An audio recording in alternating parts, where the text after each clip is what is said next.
Okay, so how many of you have heard something like a teaching that says something like the self or the ego is the root problem? That's the problem. Something like that. Yeah, come on, more of you. I know you have. So something like that. I mean, we can say it in different ways, but many spiritual traditions, and especially Buddhism, point to the self or the ego as kind of something to be seen through. Is somehow it's a problematic thing, and we say it's empty, it's illusory, right? Have you heard that too? Yeah.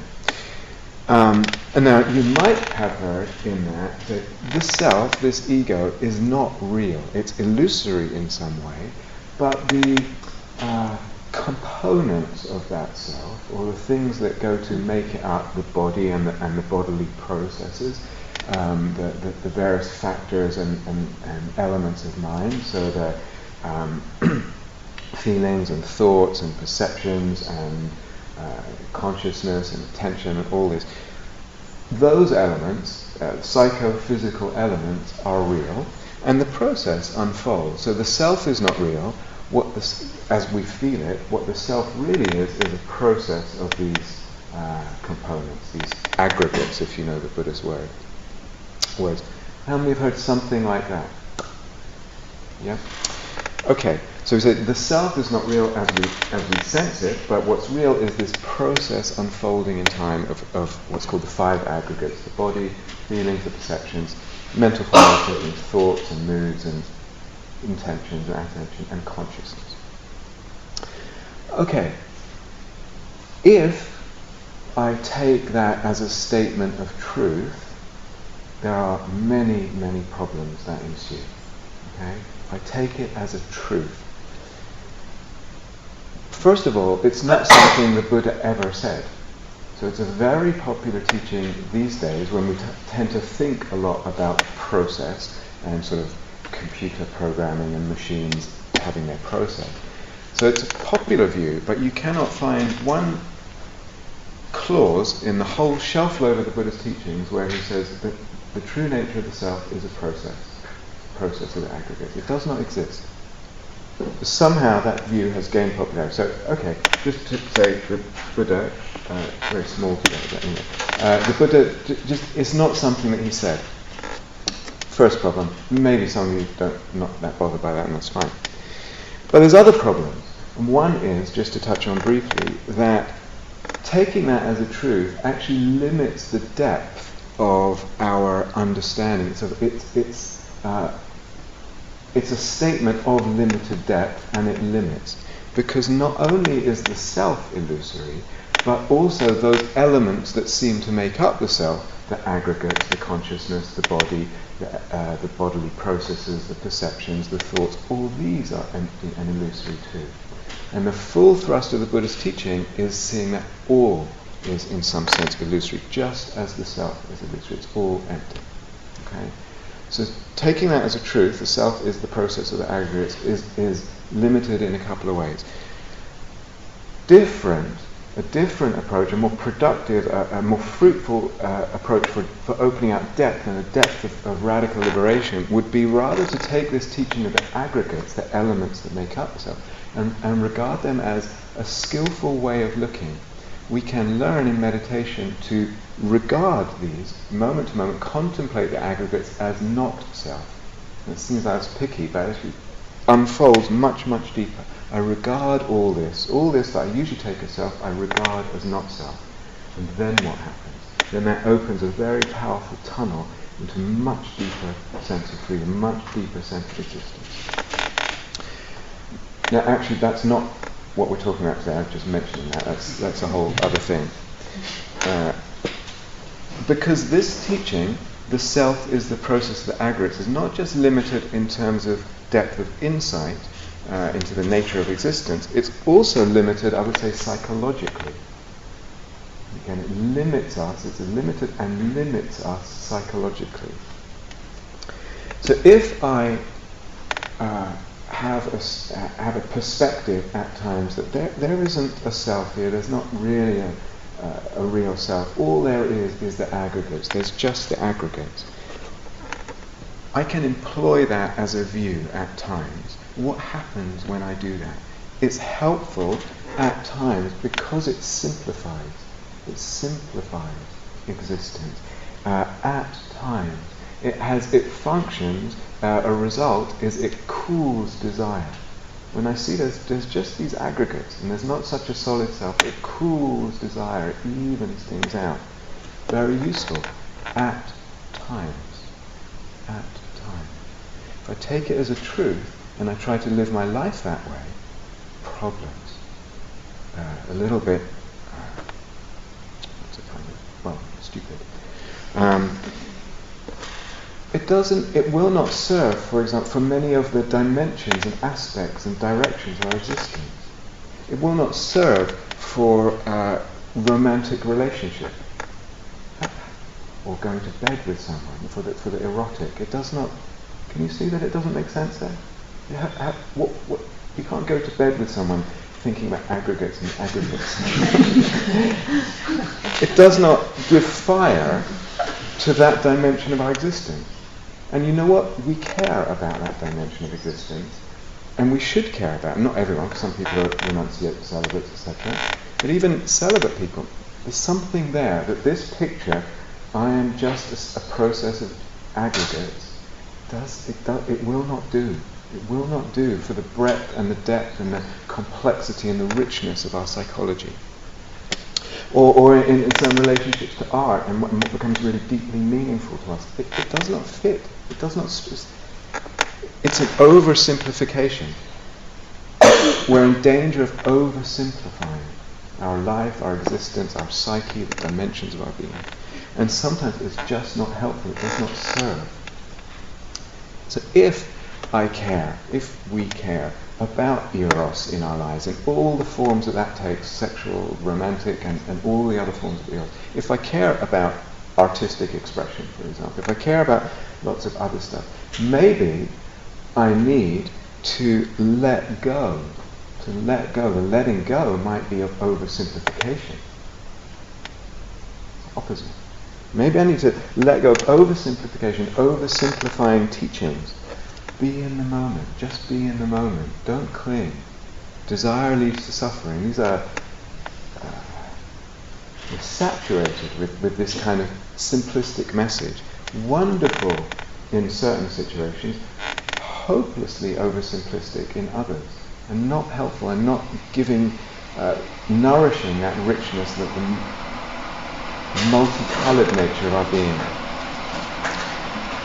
So we are complex creatures. The psyche is complex. Modern life is really complex psychologically. We talk about self a lot, but if you really read the original text of the Buddha, you get the sense, or I get the sense at least, that the self we're talking about is quite different nowadays. We feel the self very differently than they did 2,500 years ago in Indian culture. We live in a different society, so that the notion of self and personality and individual and striving and expressing oneself and not liking oneself and judging oneself, all that complexity which is so much a part, just the beginnings of how we feel the self, just did not seem to exist in the same way. The self that we're talking about now is a different kind of self. We feel it, it's not intellectual, we feel the self differently as individuals. So there's that. And there's also the fact that we care about, as I said, the erotic, the romantic, lots of other stuff, that's become a part of our culture. It's not something that we can just regard, that's just delusion. Any romantic feelings are just delusion. There's a certain amount of truth in that sometimes. But it's not really the whole truth, is it? And the truth is we care about that. And that's in our being. And is there not a place in our existence, is there not space for a kind of madness? And sometimes in sort of, we're kind of corralling the teachings into quite a narrow expression that erases, that flattens something in the being. There's no allowance for a kind of madness or to be possessed in the different kinds of ways that we can be possessed. You know, when you fall in love, you're possessed and you're bonkers. Someone's trying to get in. Can that have its place? Does it deserve a kind of respect, or even a kind of regarding with sanctity that we can very easily erase and just leave it? Buddhism has nothing to say about it. Is there not a place for what we might call the dark gods? Not just all white and fluffy, but actually, do they have a place? The dark gods. So sometimes with the teaching and we relate to it, there's a kind of what I call a fantasy of simplism. We want everything to be simple, we want our life to be simple, we want the teachings to be simple. Everything gets simple. And something gets flattened, potentially. So,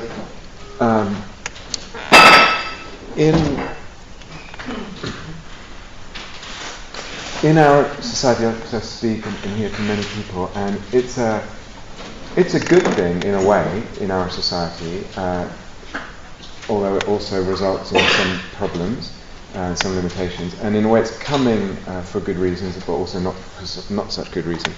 That a lot of the suffering that we experience as humans in modern Western, sort of relatively affluent modern Western culture, is at the level of, you could say, the personality. This is where a lot of people struggle. A lot of people feel a lot of their most chronic pain in life. It's around the personality and the expressions, we could say the expressions of the self. So we could, going back to what we said earlier, you could look at all that and regard the self as empty, understand its emptiness, and that will dissolve. Actually, the deeper the emptiness, the more it dissolves all those problems. Even this teaching that there is just the process of the aggregates can be very helpful to some degree in some of the areas of the personality.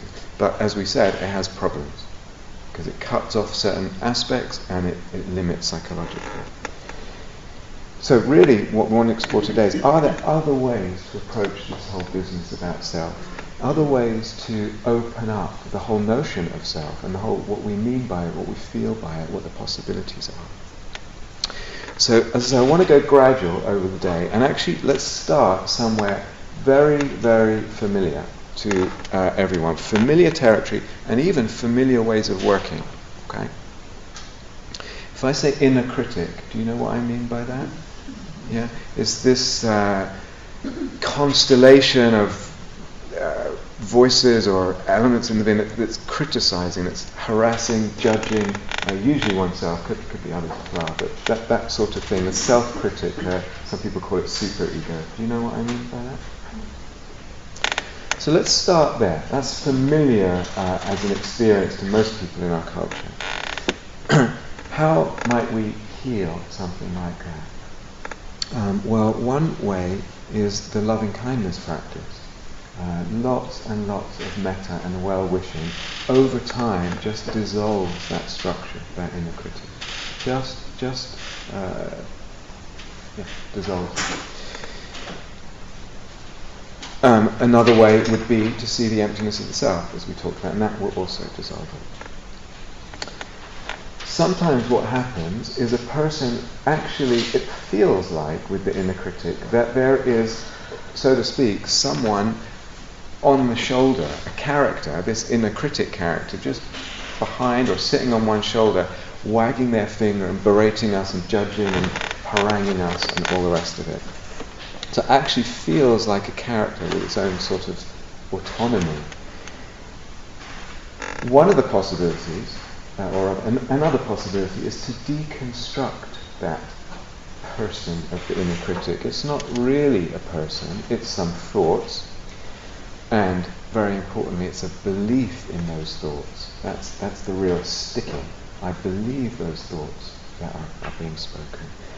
It also involves aversion and other hindrances. So rather than actually being a kind of person, a character, we can deconstruct it and see and just into its elements, and that tends to deconstruct some of its power, really. So that's very possible. But, and this is really what I want to introduce today, this kind of thing, is the opposite is possible. I could actually either spontaneously allow it to constellate into a kind of person in the psyche, or actually deliberately address it as if it was a person. Make it a person. Go along with as if it's a character, a person. So the inner critic becomes a person, or a figure, it might be an animal or something. And then what? Maybe I can begin to dialogue with this person, this inner critic character. And even with the dialogue, there might be different kinds.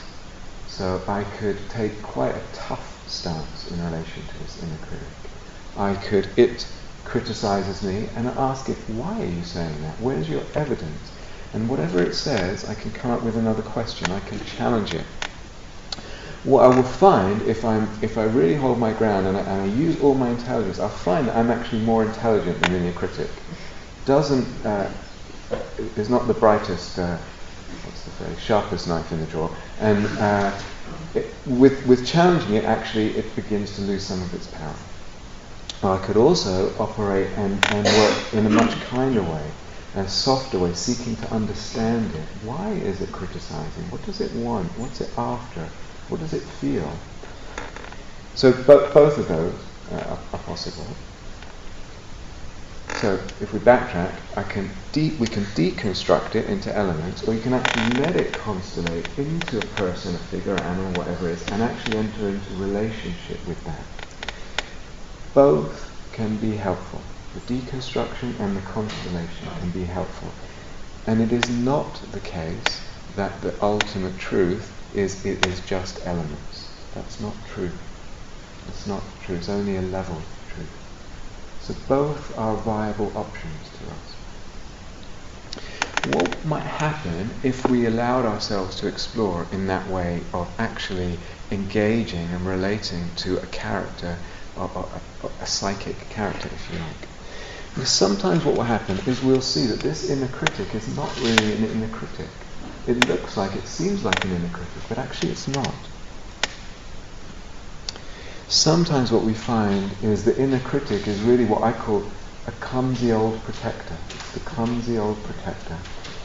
It's actually trying to help us, maybe trying to protect us from embarrassing ourselves in public, or being vulnerable, or thinks we'll get hurt. So it steps in to sort of preempt that process and make us not do this or that, or express this or that, so that we won't get hurt. It's trying to protect us. Unfortunately, it's going about it in the clumsiest possible way.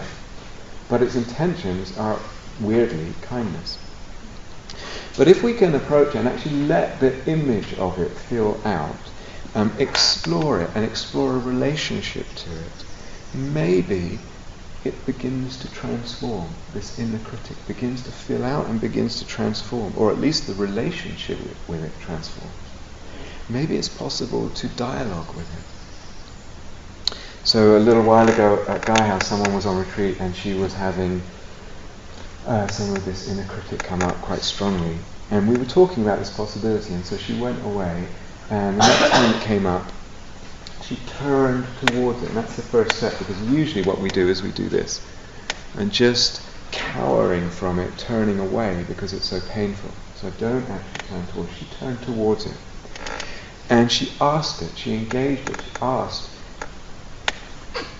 what do you want? What do you want, and why are you criticizing? And to her enormous surprise, a very gentle voice, a very kind voice, not an image, a voice, replied, I want you to use your full potential. I want you to use your full potential. And it was so saturated with kindness, this voice. And she was completely surprised and then really touched, and it brought tears to her eyes. Is that inner critic at that point? The turning towards, the engaging, has changed something.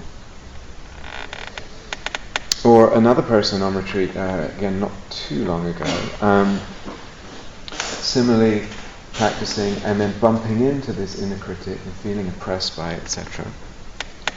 And said she got a lot of pressure. It's like pressure to push in practice. And she was assuming inner critic. So came into the interview saying, I'm experiencing a lot of inner critic. And we talked about it. And in the course of the conversation, she said, my mum died a little while ago. I forget how long it was. My mum died, and she was so wonderful, my mum. She was so wonderful. So she was still grieving in part for her mum. But she also said, it's hard to live up to that standard. Hard to live up to that standard. She was so wonderful. And I said to her, you know she's still alive. You know that she's still alive. She's still alive, so to speak, in you, we could say, as an image, as a psychic person with a certain autonomy. Now she knew what I was talking about. She got it immediately. We're not talking about denial. She was feeling her feelings of grief, definitely. She wasn't cutting them off or hiding from them.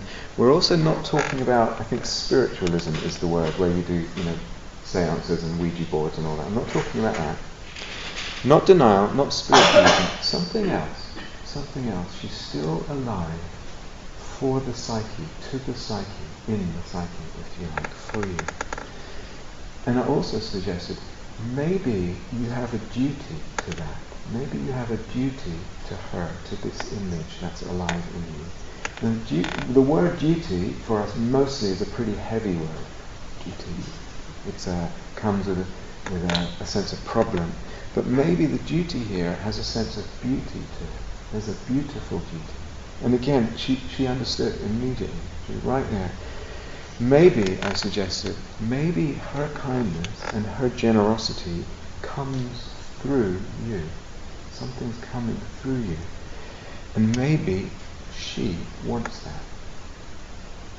that. And she said, this was incredibly freeing to think this way. She just, the whole sense of what was happening, what was going on, the whole sense, she wrote me, it was about 2 months later actually, she wrote me a lovely letter, a long letter, explaining how this way of relating to it actually opened a whole other aspect and the whole sense of herself and her mother and the relationship, all that. Very freeing and very touching, and there was a real sense of beauty in that. She said her words were life-changing in the letter. Something really changed in the sense of existence. So we're not talking about spiritualism here, and not talking about denial in this case. We're talking about a way of looking, a way of I'll talk more about this later today, but we're talking about a way of looking, a way of entertaining something that opens it up in a very different way, very different possibilities. I mean, there were also other things, other aspects for her. There were patterns to work through in relation to her mother and all that. But something at the core of it was very different.